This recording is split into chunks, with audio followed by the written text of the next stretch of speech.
What if I told you that the man you know from math class, the genius behind that famous triangle, was actually the leader of one of history's most mysterious and dangerous cults? A legacy not only written in numbers, but in souls, stars, and blood. This is the untold story of Pythagoras and his forbidden brotherhood. It all began in the 6th century BC with a man born on the island of Samos, Pythagoras. But he was far more than the name behind a theorem. He was a traveler, a mystic, a prophet. He journeyed through Egypt and Babylon, learning ancient secrets from priests and magicians. When he returned, he carried with him a single burning idea: to unlock the language of the universe.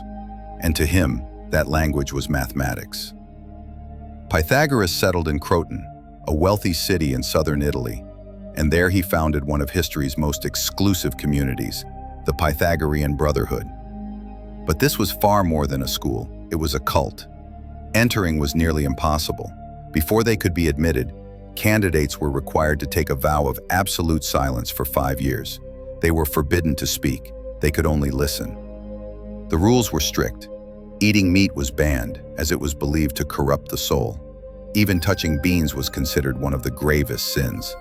All possessions were shared, and above all, everything learned within the Brotherhood was to remain a sacred secret. To reveal it to the outside world meant only one thing: death. But what exactly were they learning behind those closed doors? To them, everything was number.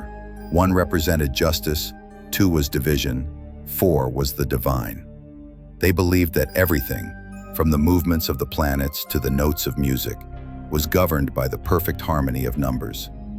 They thought the universe could be explained entirely through whole numbers and their ratios, and everything seemed flawless, until one among them uncovered a terrifying truth that would shake their perfect cosmos to its very core.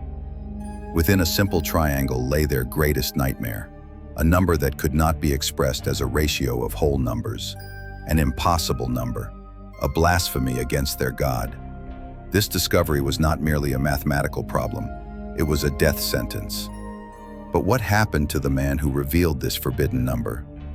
And how could a single number destroy an entire brotherhood? The answers await in our 2nd episode.